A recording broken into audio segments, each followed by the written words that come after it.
Christopher Nolan's The Odyssey has its second weekend in the books, and the box office is bananas. It's going insane. And folks, we're here to tell you, yes, woke has been saved. It's no joke. It's going to go on and on. Now companies like Disney are getting a new hope for films like Doomsday. They think they know the way, and Christopher Nolan just paved it. I appreciate this community because together, we are not just going to question this myth. We are going to destroy it.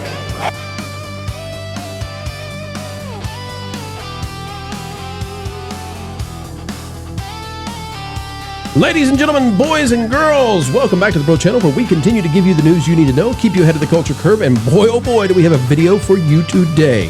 Take hope, my friends. Not all is lost, not all is negative, and I will keep you ahead of the culture curve, just as we do every single time. Folks, if you're so inclined, click that like button, and let's dive in. You ready? Here it is, out of Variety. Box office, The Odyssey sales to $87 million in massive second weekend. I'm going to tell you what's going on with the woke part of this. It's what matters. We keep you ahead of the culture curve, and this is going to keep woke now on the battleground.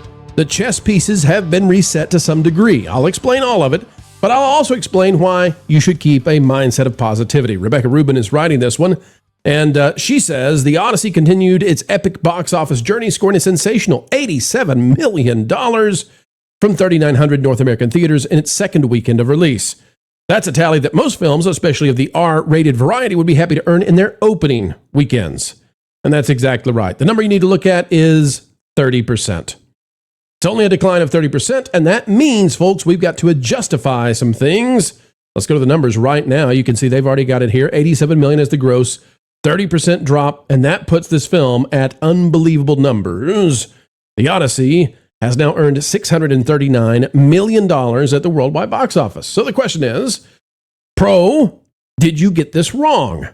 And folks, I believe in being truthful with a capital T as best as we can be. And so let's go through what Pro got right and wrong, and then compare that, if you want, with the other YouTubers, analysts, etc. Now, if we go to the domestic here, what did we say originally? I told you that this film would have a huge first weekend, and it did. It made $123 million. That's a huge first weekend. I said that this film sold about the same number of tickets, though, as The Mandalorian and Grogu, and so we should not get too terribly excited just yet. And that was true. In the first weekend, because of the 50% increase in the average ticket price for this film, we believe, based on it being primarily IMAX, and us looking at the percentage of IMAX versus standard cinema, this was selling around that level. And by Tuesday, it was selling at the same level as Superman. And so we said, as a cultural force, don't be divorced from reality. Consider that perhaps this is not the phenom that the media is telling you. And at that time, that was correct. I also said that the second weekend would be the weekend to look at because it would determine how this film is going to perform going forward. That was true as well. But what I did not predict, and what is so important, while I predicted a 50% drop, which I think would have been about that would have been a great drop for this film, 50%. And Variety actually will back that up in just a moment. While I predicted a 50% drop for the film in the second weekend, it has dropped 30%. 30% is basically unheard of. Now, I've got my thoughts on why this happened, but a 30% drop changes everything. It really does. And you can see now it is outperforming the graph for where it thinks this is going to go. My original prediction for this was that it was going to make between $800 and $850 million based on the idea that it would have a solid second weekend and then Spider-Man would come in and sling this thing right on out of there, right? Well, okay, change that up because due to this phenomenal second weekend, and this is, by the way, where it changes from things like Superman and from The Mandalorian and Grogu. If I pulled those numbers up, you would see they had catastrophic drops. This is the opposite of catastrophic. This is a nearly miraculous hold. This is incredible. And for IMAX, it's actually unprecedented. I don't think we've ever seen this before. So we're in uncharted waters. That's okay. We can get a guess of where we're going to go now. Okay, so 639 is where we are. It's definitely going to surpass the 800 to 850 that I predicted. And the reason is because I had, again, a 50% drop baked into the second weekend, and then after that, a larger drop-off.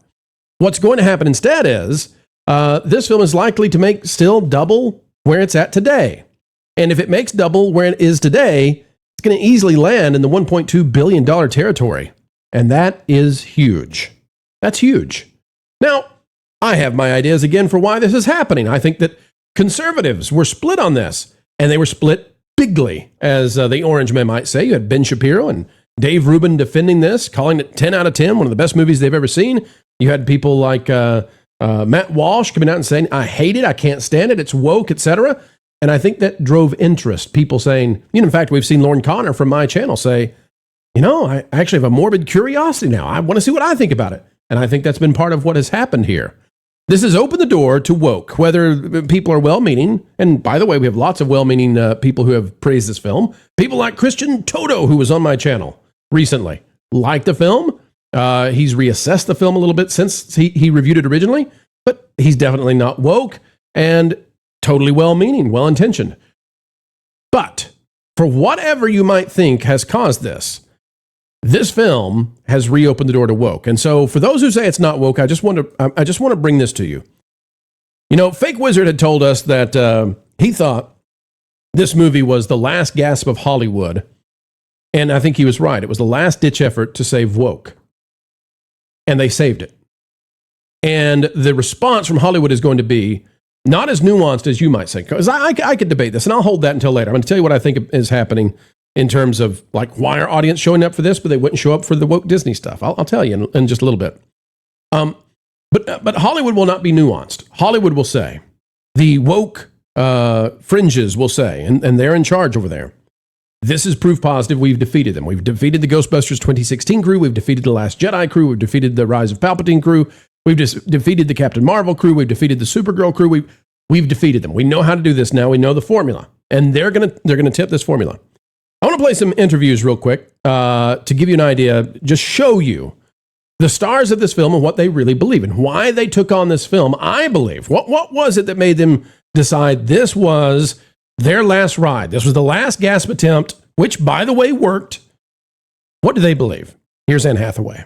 With the exception of being a cisgender male, everything about how I was born has put me at the current center of a damaging and widely accepted myth. That myth is that gayness orbits around straightness, transgender orbits around cisgender, and that all races orbit around whiteness. And it is a myth that keeps... By the way, I always find this, when we do these kinds of things that remind me of gender studies courses in liberal colleges, I'm always amazed by it. And I'll tell you why. I'm always amazed to hear these people say these kinds of things because 8% of the world's population is quote unquote white, whatever that means. 8%. In order for you to have ever believed that the world's races revolve around whiteness, whatever that is, again, I like specific words, and this is all so fluid and feely, and nobody knows what it means, right? But we just get to say it and sound smart.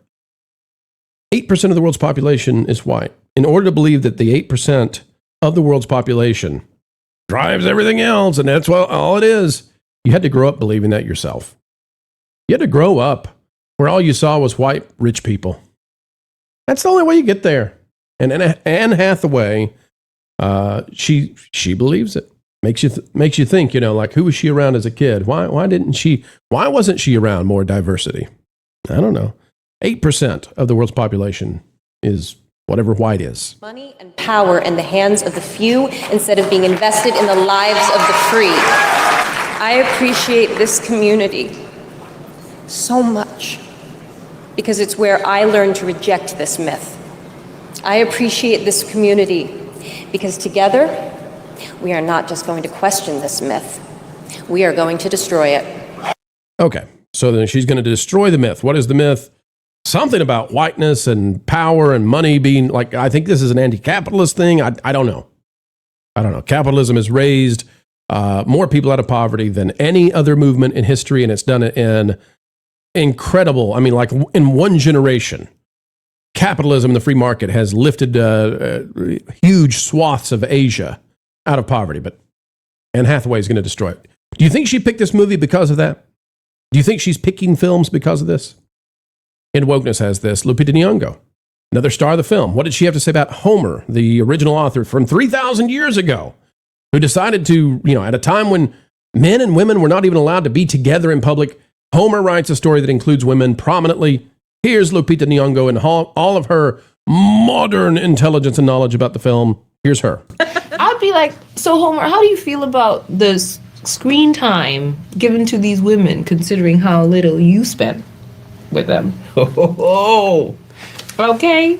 And then do you lean forward and look at him like that? Yes, like, remember us? Historically naive, historically inept. I don't know, folks, but are we really going? Is that where we are today? We're going to be like, hey, Homer, 3,000-year-old author, you getting any? Homer? I mean, this is just the lowest of the low, some of this stuff. Okay. What about the actor cast as a great Greek warrior? A great Greek warrior who is supposed to save the day and, gets the Trojan horse into the walls and then is part of the underworld and is a key part of this, right? Here's the artist formerly known as Paige.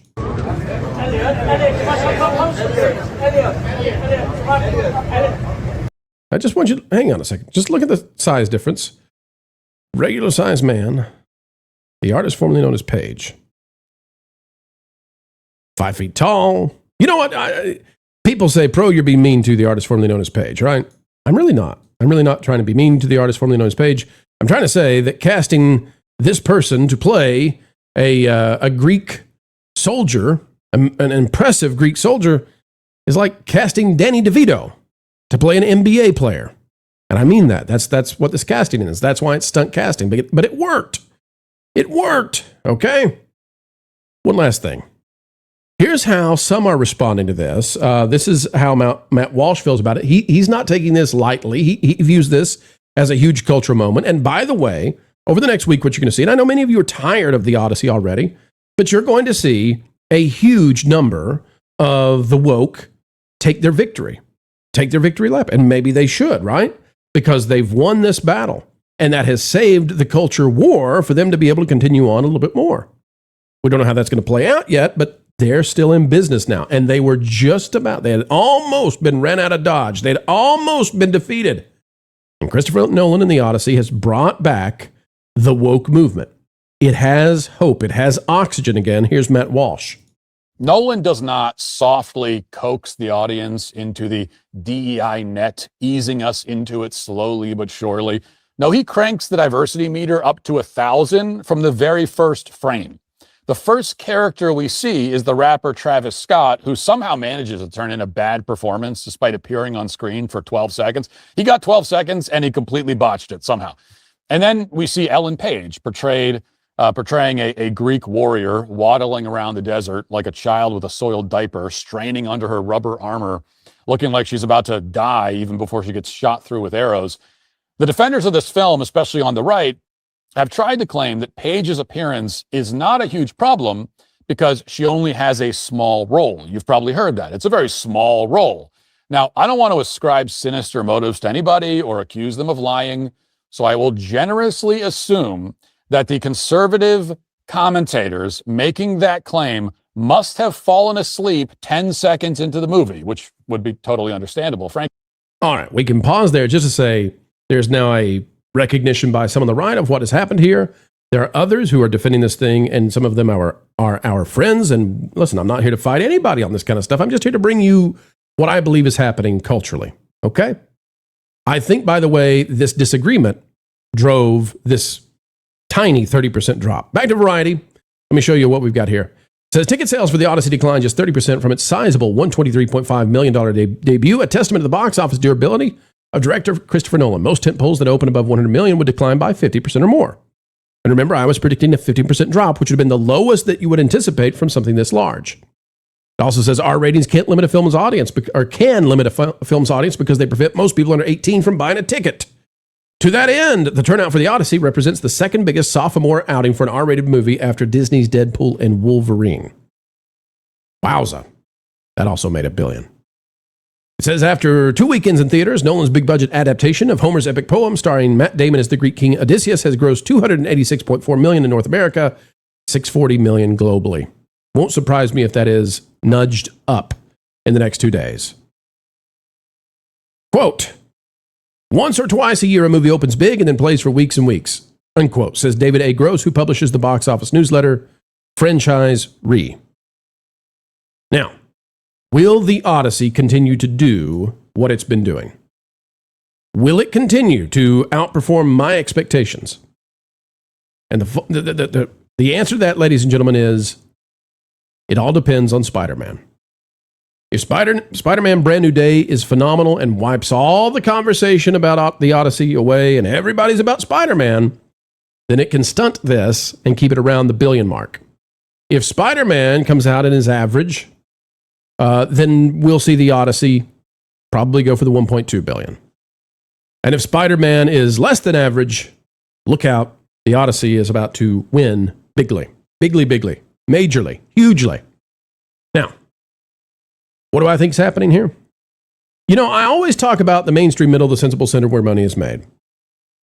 And I think that partly what has happened here is that Christopher Nolan sprinkled in wokeness into a very masculine John Wick meets Gladiator style film, which I did not care for. I don't care for this film. I give it a 6.5 out of 10. I don't hate it. I don't love it. But I think the Christopher Nolan name, combined with the eventizing of it, the FOMO of, I've got to see it in the IMAX because I'll never see it like this again. It was made for IMAX. I got to see it in IMAX. I love Christopher Nolan. I'm going to go see it. He made the Batman movies. I'm going to go see that. When you sprinkle wokeness into that, it seems to me, and then the conversation like this turned into this big societal clash of, is it woke? Is it not? Is it, and you've got these conservatives disagreeing. I think that only added to the spectacle. Everybody had to go find out what's in it. What do I think about it? Now, it's 3 hours long. The rewatchability is low. So, I think that Hollywood is going to take this to mean we can win with woke again. I take it to mean this is I'm not going to call it is it a white swan or a black swan? And is that offensive in some way to say either of those? It's a swan event. It's not replicable.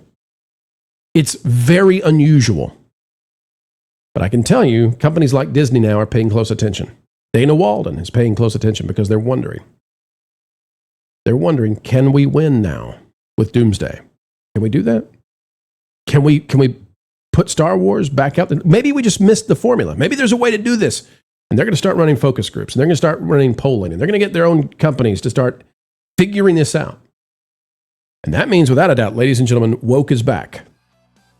Woke is back. It's not a winning formula. But in this one event, it was. And woke is going to try to gain a foothold. Postmodern neo-Marxists are going to try to gain a foothold. They're not on the left. They're not on the right. They're not in the center. They're this different thing. They're anti-meritocracy. They're anti-capitalism. They're pro the idea that people are born into oppression or oppressor class. Folks, that's back. And we go on to another day to try to defeat this. We'll see how it goes. But on we go. Ladies and gentlemen, that is your box office report. How about that? I spent a long time thinking about what we needed to say about this one, folks. I hope I got it all out in the right way for you.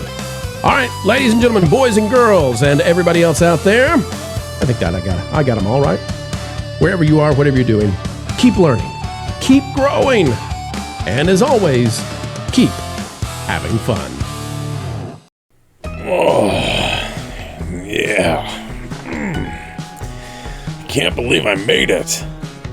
This thing is great. And now I have my own emoji on WDW Pro's channel. Right? Hey, everyone's been wanting me for ever. But just remember, you're like a pity vote. Thanks. By the way, do you want me to turn on the bubbles? They are on.